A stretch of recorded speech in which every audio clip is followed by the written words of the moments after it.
Hello, a very good evening to you. Welcome to this edition of News 360, coming to you from our news hub at Adisawe Kanda here in Accra.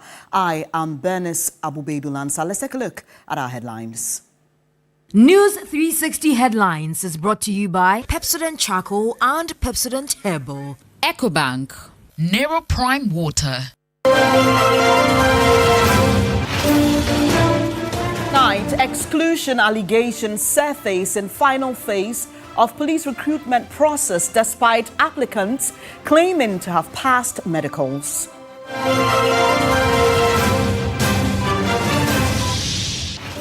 A Narcotics Control Commission intensifies crackdown on drug trafficking and possession with the arrest of 10 people at Koforidua Technical University.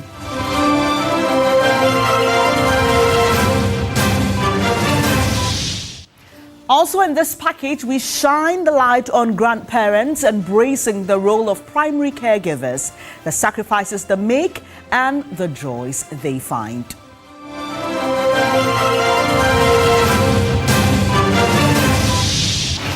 And on the international front, the WHO describes current Ebola outbreak in the Democratic Republic of Congo as the worst ever.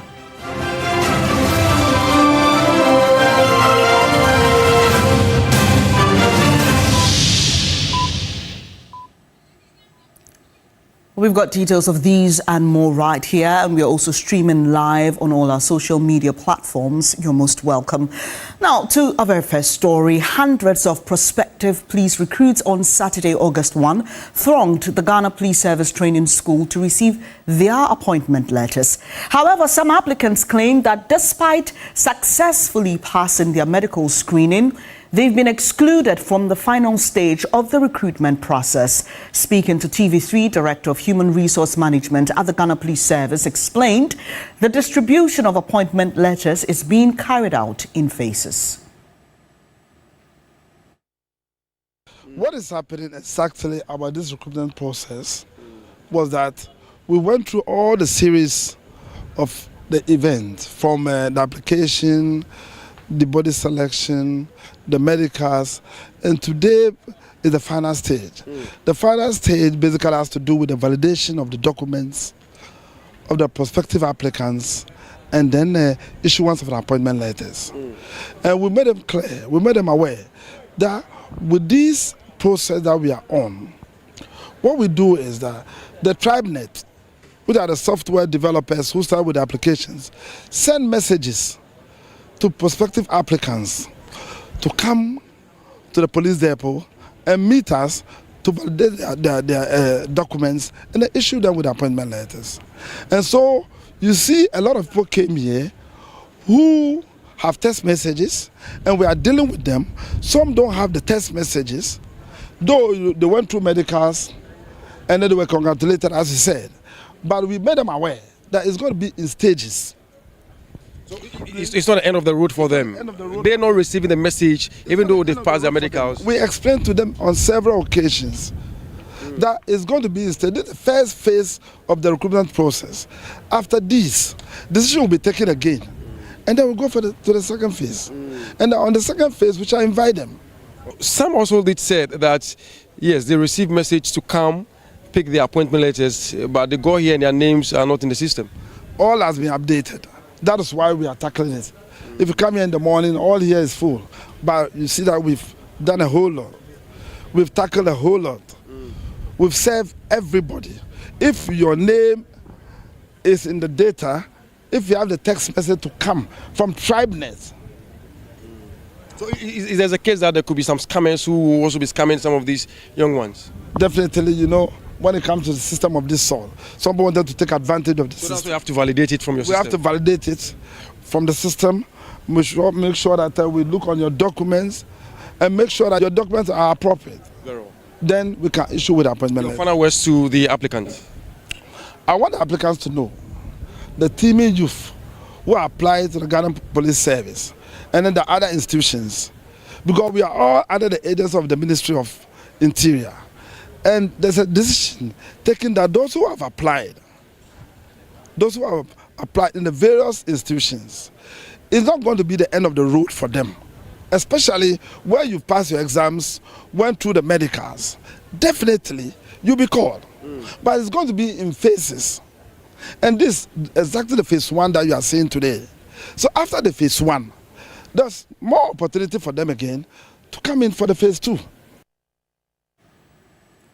So that's the Director of Human Resource at the Ghana Police Service, COP Frederick Blagoji, speaking to my colleague Joseph Armstrong there, bringing some clarity to concerns raised by prospective recruits. We'll be following this story and furnish you with more details much later. Now, the Narcotics Control Commission, NARCOC, has intensified its crackdown on illegal drug trafficking with a major operation at the Koforidua Technical University. 10 people, comprising 9 men and 1 woman, were arrested Friday night for allegedly distributing cannabis and cannabis-infused drinks during the university's SRC Week celebrations. NARCOC says the arrests follow an intelligence-led operation after it received credible information that illegal drug activities were taking place on campus during the said event. Items seized include wraps of suspected cannabis, as well as cups of ice cream, bottles of pineapple juice, sobolo, fresh palm wine, and other beverages believed to have been laced with the narcotic. According to the Commission, preliminary field tests on the exhibits indicated the presence of cannabis, raising concerns the products were being sold to students and other revelers. The 10 suspects remain in NARCOC custody as investigations continue to determine the full extent of the alleged operation and to identify any other persons linked to the suspected drug distribution network.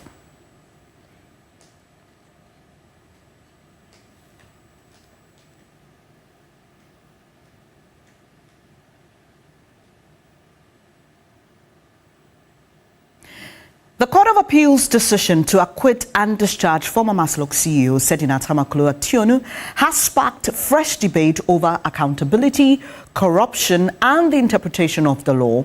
While private legal practitioner Martin Pibu agrees with some experts of the decision, the New Patriotic Party's Director of Communications, Richard Ahiangba, says the focus must be on the fight against corruption. Here are highlights on this weekend's edition of Key Point. The Court of Appeal's decision to acquit and discharge former Maslok Chief Executive Officer Sedina Tamaklo Ationu generated varied legal options. Speaking of the key points, private legal practitioner Martin Pibu said while he agrees with significant aspects of the ruling, questions surrounding the alleged receipt of 500,000 Ghana cedis in cash may still require further legal scrutiny. He added that differing interpretations of the law are common among legal practitioners. It depends on your philosophy as a lawyer or as a judge.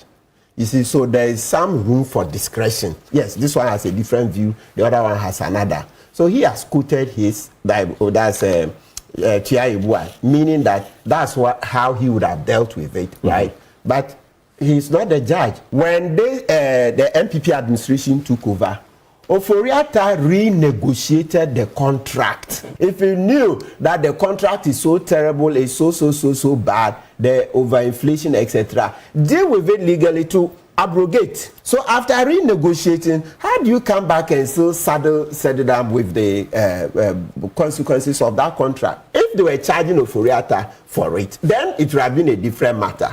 For his part, the Director of Communications for the MPP, Richard Ahiangba, called for the discussion on the matter to move beyond personalities and instead focus on the broader national effort to combat corruption. We are nitpicking and looking for grounds to acquit an individual in that exercise where we are collectively in agreement that we want to deter people from abusing their offices, leveraging their offices for personal end. If you are a government that campaign that you are coming to fight corruption, one of your persons who have been jailed or convicted of a crime, you have found grounds to absolve the person from accountability, and you think that Ghanaians outraged about that? You think that a government would just sit back and say, well, I do what I do?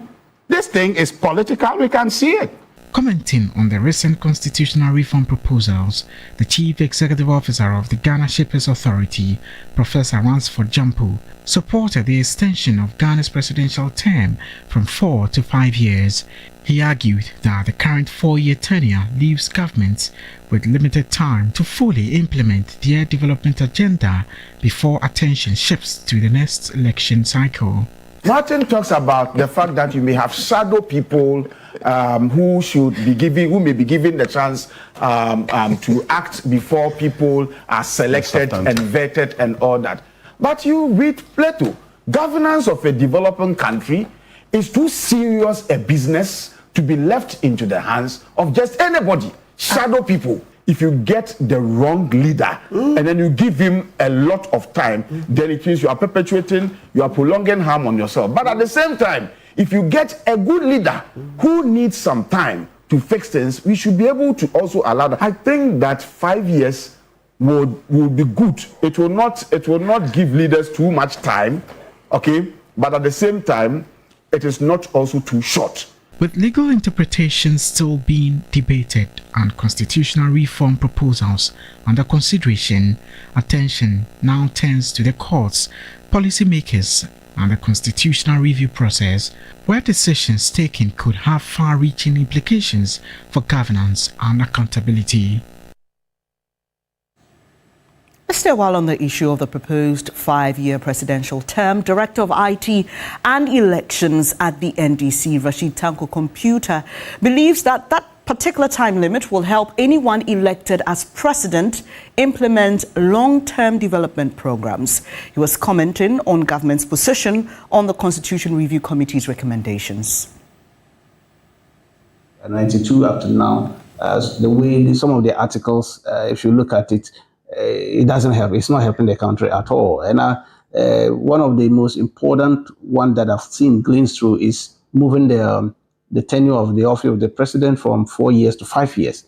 It's something that I'm so happy with it, to give the president ample time to implement his projects, programs, and all that for the benefit of the country. 4 years is too short to implement such laudable ideas that the presidents will always want to implement for the country. So it's a good one. Another one that we've seen is the capping of parliament to 300.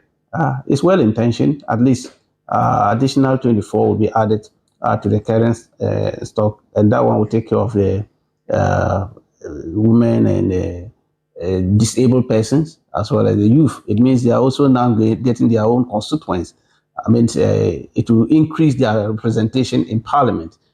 Currently, you see that we are not getting more of the women in parliament. But with this additional 24, that is going to be geared towards bringing them in, women, disabled persons, and then the youth. It's laudable. And then the presidency, the age of a candidate to be a president. Let's bring you some other stories now on News 360. And earlier today, the Kantamanta market was busy with trading activities despite the observance of the National Sanitation Day. Speaking to TV3, some traders explained holding the cleanup exercise on a major trading day makes it difficult for them to participate. They say they cannot afford to suspend their business activities. And here at Katamanto, behind me, you see how busy the place is. Well, today is supposed to be National Sanitation Day, and there was a strict instruction that all shops within the Mokola Katamanto Agogloshi area to close down at least until 12 p.m. before shops are opened. But here in Katamanto, you see how busy the stretch is. We'll have to find out from them what exactly the situation is, why they are not engaged in a cleanup exercise, and is it a case of not being interested in the exercise? Madam, at the saying, Madam, you're more 12, you're about 10. And there, you're cleanup exercise. Oh, yes, you're the Hujimo. And I went out for phones or Mufi, but no, so I'm about to us. You're up to 12. You're more 12, I've about 10. Okay, Henry, I had the top 4. Tiya no ye fife na ya ba to ye so mu bi. Na ye anum se be am moye djuma kra mo nye djuma bia wa ha. Oh, ana pe de ay kakra wa ha. Mo kakra pe. Mpocha. I'll talk to others. Boss, when you mean Kasa? One year cleaner peasants, Nibi. What's it? 1 year cleaner peasants. Clean up, yeah, Saturday, you know. Yeah, and comedy. I can't send the yes, I ain't here. And you're ready. It's here, it's 2 o'clock, and your shade. It's 2 o'clock, and your shade. I must about to stand now, that be SOS and comedy. I chance you Sunday. I'm hearing that the task force are on their way here. So you see how people are trying to collect their goods to Libya, meaning they are aware of what they are doing. It's not right, but of course, they are saying today is their major market day, hence they cannot stop their day and go and do cleanup exercise. So what many of them have been saying to us is that if the government can change the day of the National Sanitation Day to any other day, they will really help with the sanitation exercise. But as it stands now, Saturday is a major market day. You want to say that? Major market day for here, Accra Central. Here be major market day. Normal day be here. Market center for here, Accra, Saturday, today. Saturday. So today they can't do sanitation? No. Today, sanitation, no sanitation. But sanitation, we finish all the sanitation. So you have to do it well. So the government would have to, going forward, maybe consult more with these traders and see if indeed the day can be changed so that all these hundreds of traders, customers, buyers you see right behind me will all partake in the National Sanitation Day. Well, the mayor of Accra, Nikpapo Alote, has been responding to the calls by traders for the day to be changed, and he says the schedule will remain. The National Sanitation Day has come to stay. So many of them are also saying that the day falls on a national or a major market day when it comes to Mokola, Aggroshi, and Katamanto. So they want the day to be changed to other days. Is it something that the Assembly would want to think about and reconsider? No, I don't think so, because if flood is coming, it doesn't know a special day. Flood doesn't know a special day. Flood doesn't know whether today is a market day or not.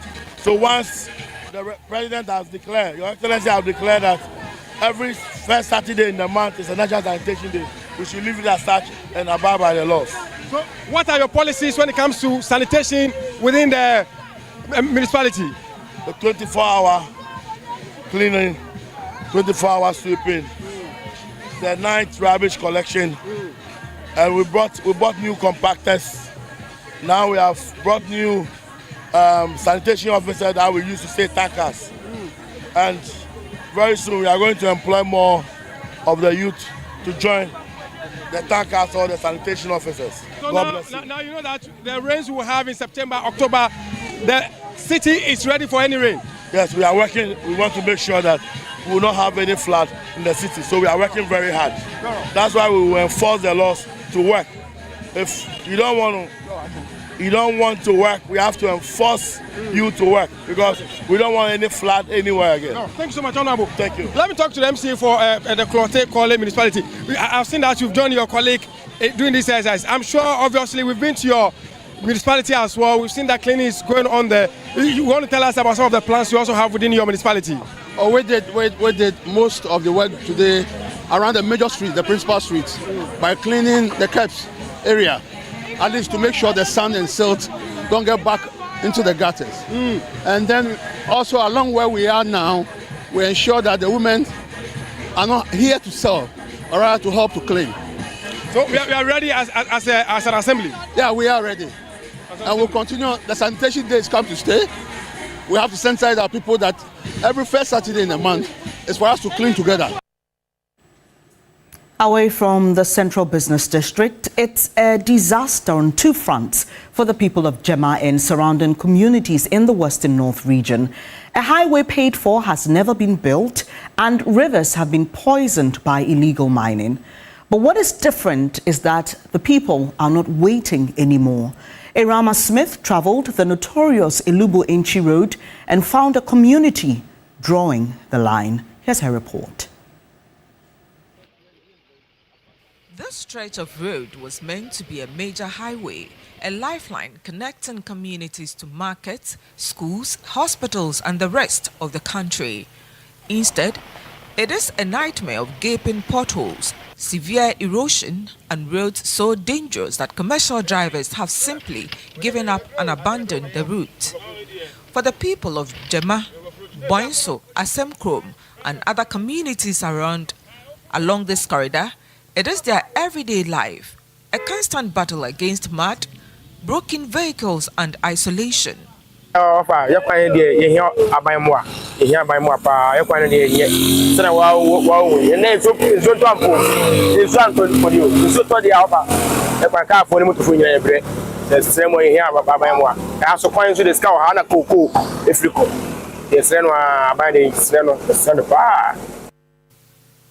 The 71.25-kilometer road was awarded under the government's flagship Big Push infrastructure program.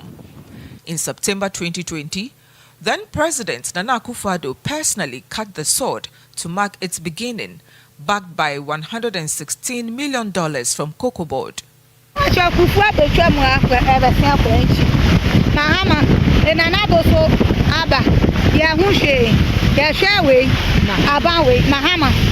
Yes, Rano said, Pamaya Quanimaya, Yahutre, Yaqueribu, Tanyamwa, Oman Quanka, Yaka, Maya, Akadasoda. Yafam water 1.5, Ansana, Yatumiapo, This has infuriated the new Roads and Highways Minister Kwame Govins Agboja. During a recent site inspection, he uncovered a staggering fact. Contractor Top International Engineering Limited had received a mobilization fee of 80.2 million cedis back in December 2025, yet had precious little to show for it. He did not mince words. This contractor has been on this road for ages. And it's not new, doesn't need to mobilize. He's always been here. Frankly speaking, if not because of the fact that we paid this contractor 80.2 million Ghana cedi mobilization, I would have terminated their contract right now. But the road is not the only tragedy unfolding here. This other crisis is poisoning lives in silence. The Boyne River, the lifeblood of these communities, has been ravaged by galamsey. With waters poisoned by mercury and other toxic chemicals, clean drinking water is becoming scarcer by the day. Families are falling sick, children are drinking poison, public health is hanging by a thread. In June 2024, the steel bridge spanning the Boyne River collapsed under the weight of decay and neglect. Today, residents cross the river on a flimsy wooden contraption, gripping a rope stretched bank to bank as a makeshift zip line. It is dangerous, unstable, and a haunting reminder of all they have lost. And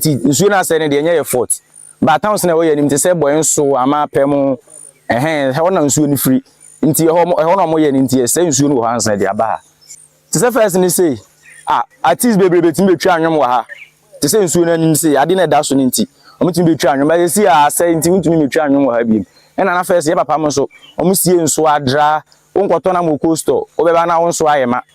So say, I wouldn't swag to cry, senior. Obebana, I have buying at a chain one good swanning. But this is where the story takes a surprising turn. While neighboring communities have watched their rivers turn brown and toxic, Jema has refused to yield.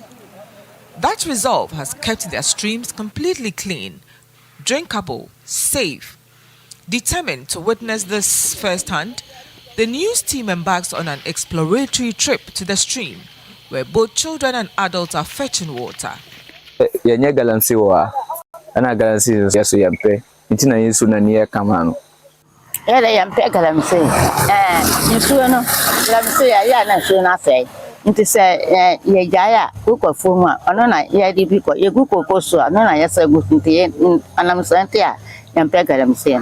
At the entrance of Jema, A billboard stands tall, a warning, a statement, and a promise all in one. No illegal mining activities on Jema lands. You do so at your own risk. It is not just a sign, it is a declaration of survival. While the government battles to fix the road and crack down on illegal mining, the people of Jema have shown that change doesn't always have to come from above. Sometimes it starts with a community that simply refuses to give up. Irama Smith, TV3 News, Jema, Western North Region. And in our studios here at Desawe Kanda, I am Bernice Abubeidulansa. Let's head to the UK now. We're receiving some rather disturbing information, and organizers of the Ghana Party in the PAC have released a statement indicating that the edition, which was supposed to be underway as we speak, featuring Shatta Wale, has been temporarily paused due to a major incident there. This news flying all over social media, concerns about a stampede, a possible loss of lives and injuries.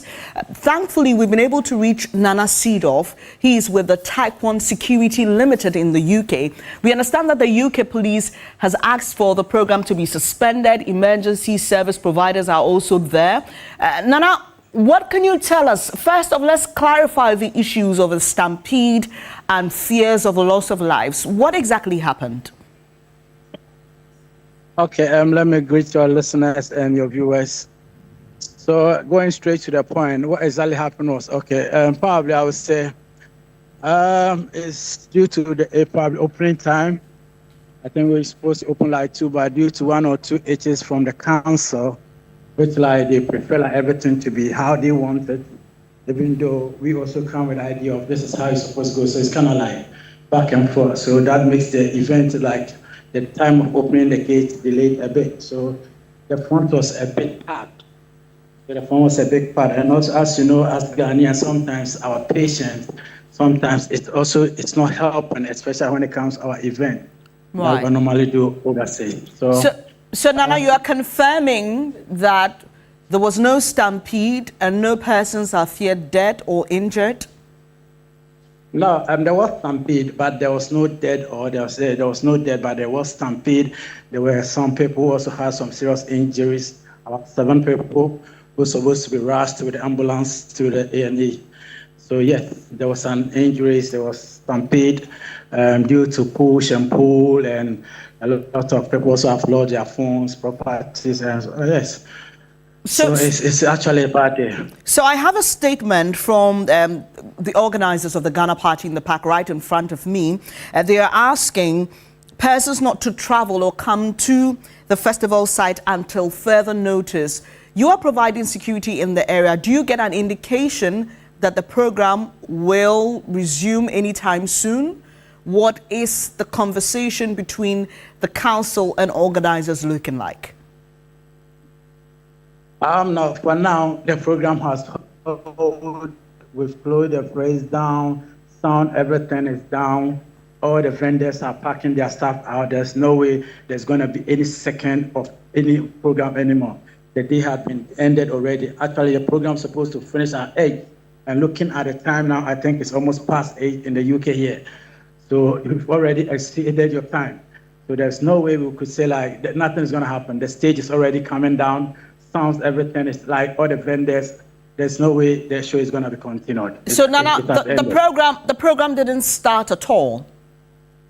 No, it started, but this incident happened around, I think, somewhere around between 5:30 to 6. That's where this incident started. The program started, the music, everything was going on, normal, and all of a sudden there was a fire outbreak which was caused by the gas. I think the lead was not properly locked, so we don't know, for some reason the flame just came up, burning the gazebos, the canopies around, moving from one. So that was how the chaos started. So people were started running, finding their way out, and whilst the gate also, people tries to force themselves through the security gate. Right. So the commotion began with a fire incident. I would say that that's where the commotion began. Right. And at the time this happened, the main artist, who is Shatta Wale, was not on stage yet. No. Shatta had never been around. I think it was when Nisha and Kojo Black who were about to perform. So they were at the backstage. When this incident happened, I saw medicals car outside. He never even get a chance to come in because at that time they need to hold all the gates. They were not allowing no one to come in. They were not allowing no one to go out. It was just about the police, the ambulance, it's a bit chaos, man. It's not a good. Right. Finally, with you, Nana, you mentioned that those who were injured were rushed to an ambulance on site. Do you know if their injuries required a transfer to the hospital or they were treated there and discharged? Yes, some were treated here, and I think some also were being transported to the hospital. Right, Nana, we'll leave it here for now. Thank you so much for giving us all this information. Nana Seedorf is with a security company that was providing services at that program by those who would organize the Ghana party in the park. We understand that there was an incident, and we are just learning that it was a fire incident that led to a commotion resulting in a stampede. And the council, made up of its security services and emergency services, decided to call off the program. But the organizers are saying that it has been temporarily paused. We'll wait to see what they say as to whether it will proceed as planned or will be rescheduled. You're watching News 360 right here on TV3. Let's focus on some other stories now. A growing number of grandparents in Ghana are now taking on the responsibility of raising the next generation as more parents navigate demanding work schedules and childcare challenges. Grace Hamo-Ajuman in this report explores the sacrifices, joys and realities of grandparents who stepped into the role of primary caregivers.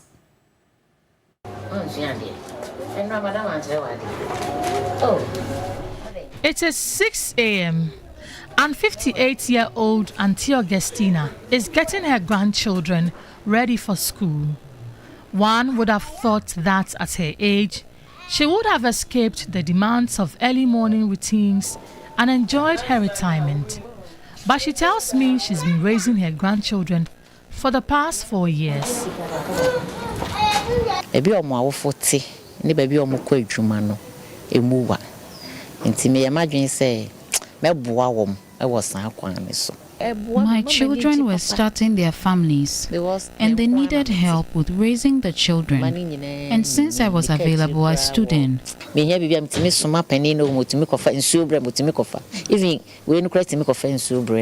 From school runs to hospital visits, she continues to answer the call of caregiving. What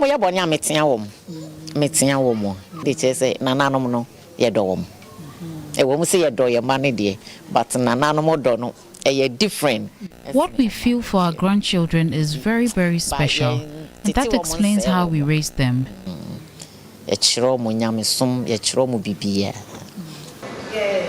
But even on days when school is on vacation, grandparents remain on duty. And that was how I met 64-year-old Auntie Maggie, who had come to get ice cream for her two grandsons. And I'm a cousin of Fowl below to an council, and then call our mother to say, yeah, pensions, your money pencil. Because of the stories of some nannies maltreating children, I have availed myself for my grandchildren.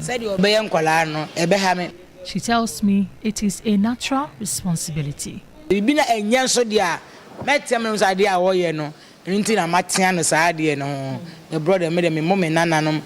combine gentle parenting and correction to ensure that I am raising them well, just as I raised my children.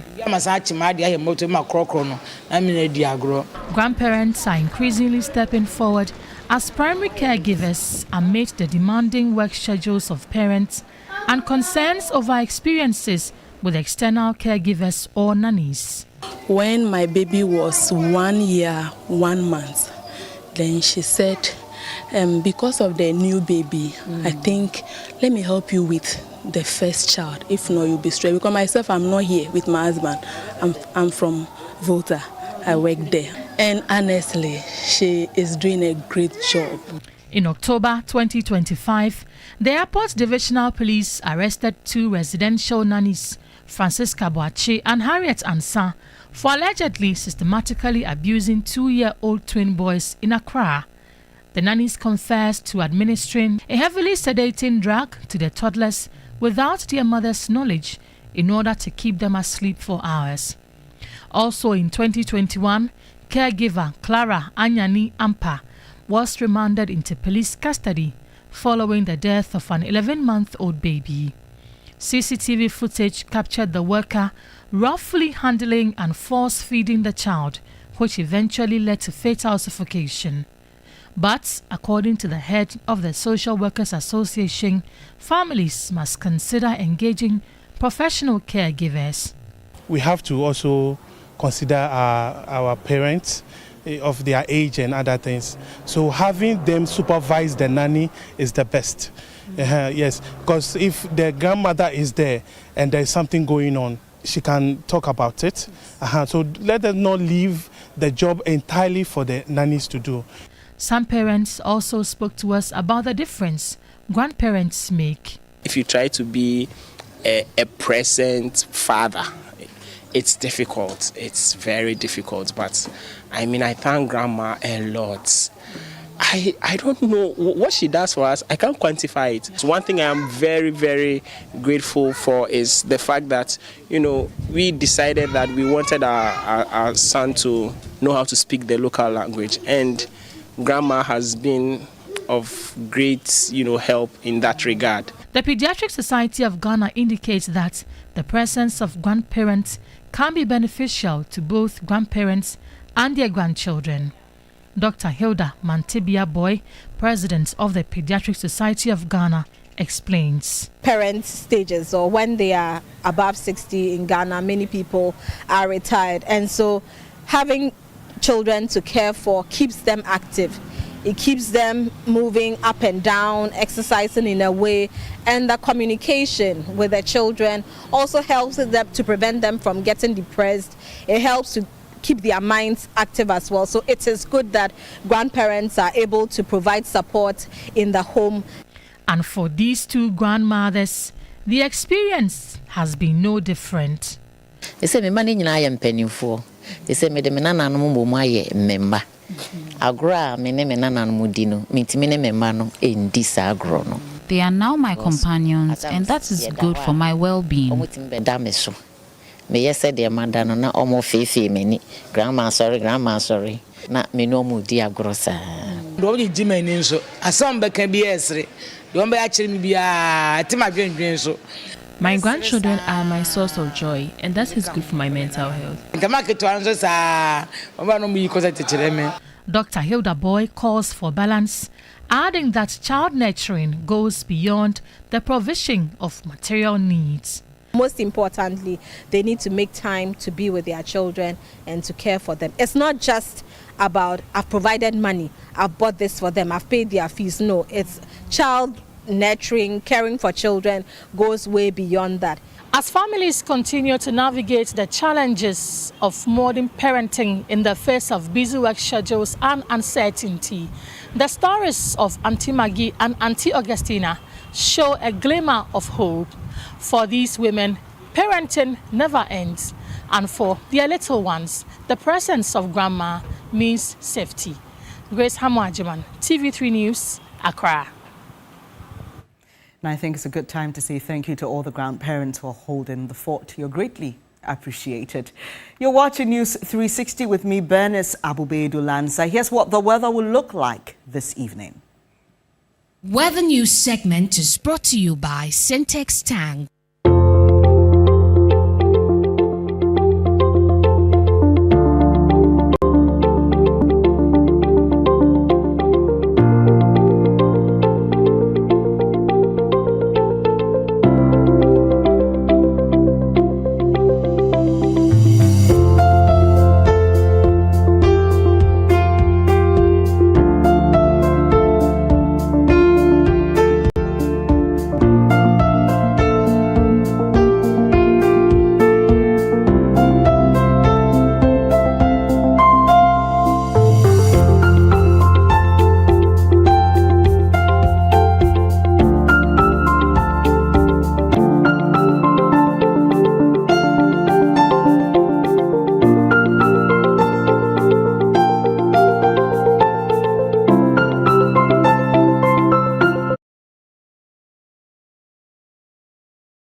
Chancellor of the Kwame Nkrumah University of Science and Technology, Professor Christian Ejari, to lead with humility, integrity, and a strong sense of responsibility. Speaking at the investiture ceremony in Kumasi, the Asante said Professor Ejari's tenure will be measured by the lasting impact he makes on the university, its students, and nation. Holding the office of Vice Chancellor. Holding the office of Vice Chancellor. The mantle of leadership has changed hands at one of Ghana's premier universities. Professor Christian Ejari is now officially at the helm of KNUST as its 13th Vice Chancellor. But for the Asante and Chancellor of the university, the new office is a sacred trust that comes with responsibility to generations yet unborn. The true measure of leadership is not in undoing what others have begun, but in preserving what has proven valuable, improving what requires attention, and creating new opportunities for those who will come after. As you begin this important journey, I want you to reflect on this. The office that you're now going to occupy confers authority, but authority alone does not inspire confidence. People willingly follow leaders who listen before they speak, who consult before they decide, and who respect those they lead. Every policy, every decision, every investment, and every reform must ultimately enhance teaching, learning, research, innovation, and service to society. Chief of Staff Dr. Julius Debra also challenged the new administration to ensure that knowledge generated at KNUST translates into innovation, enterprise, and jobs. Ghana cannot continue to depend heavily on exporting raw materials and importing finished products. We must manufacture more of what we consume and add value to what we produce and build Ghanaian enterprises capable of competing across Africa and beyond. But factories do not run on policy statements. Industries grow through knowledge, technology, skilled people, patient investment, and practical innovation. KNUST must help provide this. Professor Christian Ejari, in his address, outlined an ambitious vision anchored on artificial intelligence, innovation, strategic partnerships, and financial sustainability. The universities that harness AI thoughtfully, boldly, responsibly, today will define the landscape of global higher education tomorrow. KNUST will be named among them. KNUST was built to serve Ghana, but our excellence belongs to the world. Let us together ensure the world knows it. For the new Vice Chancellor, the challenge is to protect KNUST's legacy, embrace the future, and ensure the university's knowledge and innovation directly improve lives. Now, the Commissioner of SHRAS, Dr. Joseph Whittle, has charged the new cohort of the NIBS University to carry leadership roles with integrity and purpose. He spoke during the graduation ceremony held at the school, which saw over 20 professionals across various fields walk the stage of prestige. A total of 28 students graduated across various programs, including Doctor of Business Administration, Doctor of Business Leadership, Master of FinTech Management, and Executive Master of Business Administration. For the graduates, this moment is more than a cap and gown. It proved that advanced education is still one of the surest paths to shaping decisions that matter in boardrooms, in policy, and across communities. Dr. George Naneji Kumdonko is the Chancellor of the university. NIBS University has continued to strengthen its reputation as a university dedicated to academic excellence, entrepreneurial thinking, industrial relevance, and ethical leadership. True excellence lies in the ability to think critically, solve complex problems, collaborate across cultures, embrace innovation, and to prepare leaders capable of navigating uncertainty and shaping a better future. And this is what NIBS University seeks to achieve. The guest speaker echoed message of leadership with purpose, charging the cohort to be society's change makers. And to every graduate, regardless of degree, NIPS University did not train you merely to earn a living, as it trained you, as it trained me, to exercise judgment in service of something larger than yourself, your family, your organization, your country, and increasingly a world that is watching Africa's next generation of leaders with real attention. NIPS University positions itself as Africa's premier executive doctoral school, running doctoral, EMBA, and executive development program for professionals across the continent. Today's graduates now join its growing network of alumni, driving leadership and innovation across Africa. Now, Nestle Ghana has reaffirmed that it is the choice when it comes to flavor in Ghanaian dishes. The company relaunched its Maggi Dedede tablet, the latest addition to a seasoning brand that's been a staple in Ghanaian homes for decades, with a series of activities set to celebrate authentic Ghanaian cuisine across all 16 regions. It was a vibrant taste of culture mixed with excitement as Nestle Ghana, a brand known in almost every West and Central African home, relaunched the Maggi Dedede tablet and Taste of Ghana tour. Maggi tablet are a top household seasoning staple, made in popular variants like shrimp, chicken, and now Dedede. Maggi Dedede brings together local taste with natural ingredients like fish, shrimp, and garlic. Mark Ochri is the category manager at Nestle Ghana. Our main aim as a brand is really to ensure that families, friends, groups, colleagues are able to have the best of fun around food moments. When it comes to seasoning of our foods, Maggi stands at number one. And Maggi Dedede is the hero brand. And I'm asking that everyone who wants to have that beautiful moment around food should always go for Maggi Dedede. Margarita Amon re-echoed what the tour means to both the brand and Ghanaians. Ghana has a lot of rich culture, it has a lot of landmarks, it has a lot of good people, and it has a lot of good food. This is what we have not been able to emphasize. And we want to use this opportunity to let people know about the culture, the people, the food. Dedede is that one tablet that gives you all the you need in your food. Maggi is one of many food staples made by Nestle Ghana and has been a fixture in households for decades, tapping into the growing appetite among its consumers that is both nutritious and healthy. Me and Maggi, so good together. The sports news segment is brought to you by Sasso Insecticide Spray and Coil.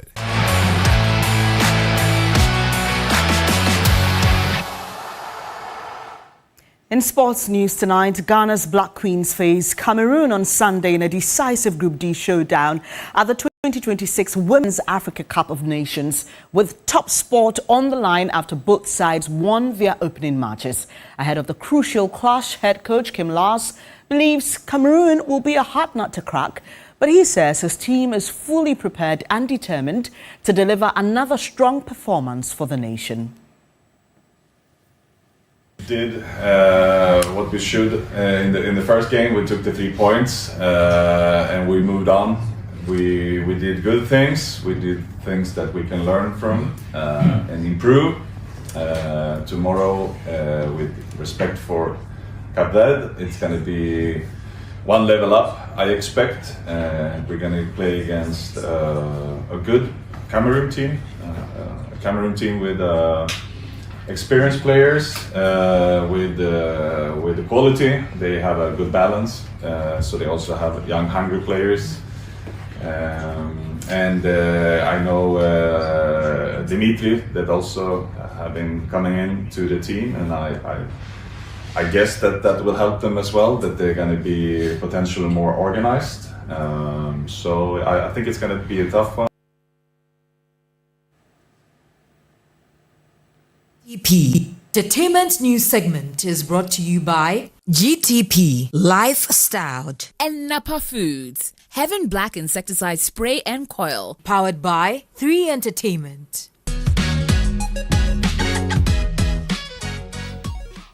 Ghana's Most Beautiful is celebrating 20 years of promoting Ghanaian culture, tradition and womanhood.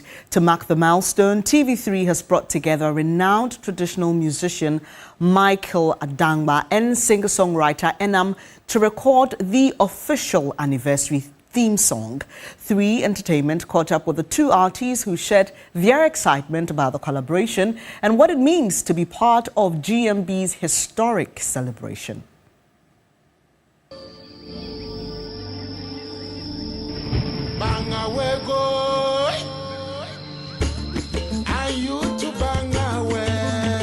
The collaboration blends traditional and modern Ghanaian music while reflecting the spirit of Ghana's Most Beautiful, a show that has promoted culture, unity and the tradition of Ghana's 16 regions for the past 20 years. Enam described the opportunity to work with Adangba as one of the biggest moments of her career, saying she felt proud, lucky and grateful to have been chosen for the collaboration. You know, it's so overwhelming. I feel so proud, I feel so lucky, and I feel so grateful to be chosen to do this collaboration with him. Working with him was just so smooth. It just felt like we've been working forever. I learned so much from him. Yo, this is a legend. Speaking about the inspiration behind the song, Enam said it goes beyond the pageants and celebrates women across Ghana, Africa and the world. She believes the song honors the strength, resilience and contributions of women to society. This is a very big project. It's not just composing a song for Ghana's Most Beautiful. It goes way beyond that.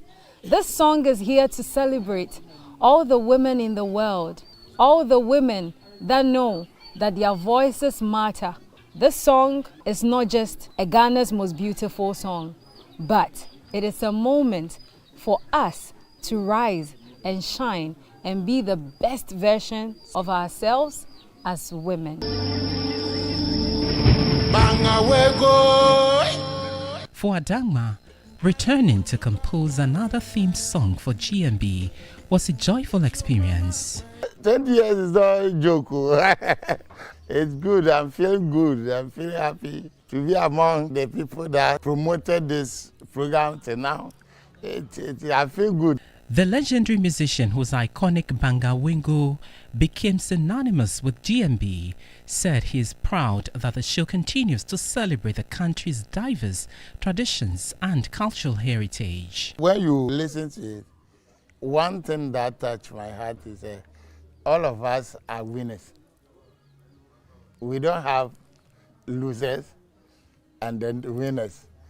So this is what I like about the song. 16 regions, we marry each other. We learn something from other regions and all that. I like the message, instrumentation, everything about the song. I love it. The official theme song is expected to feature throughout the anniversary season, with the Ghana's Most Beautiful 20th Anniversary Gala set to take place on Sunday, August 2, 2026 at the Labadi Beach Hotel in Accra. Join us at 8 p.m. sharp at Adisa Pavilion within the prestigious Labadi Beach Hotel on 2nd August 2026. To make it with us tomorrow at 8 p.m., the Ghana's Most Beautiful at 20 launch and gala will be live right here on TV3. Time now to bring you international news updates. The Ebola outbreak in the Democratic Republic of Congo is the biggest in the country's history, the World Health Organization has said. As of 30th July, there were 3,605 confirmed cases, including 1,587 deaths, a fatality rate of 44%. The current outbreak is caused by the Bundibugyo strain of the virus. It was declared on 15th May 2026 and surpasses the previous biggest outbreak between 2018 and 2020, which had nearly 3,500 recorded cases, of whom almost 2,300 died. Thank you so much for your company on this edition of News 360. There's more news when you log on to 3news.com and more news updates as well on all our social media platforms. We are TV3 Ghana. I am Bernice Abubedu Lansa. Do have a good evening.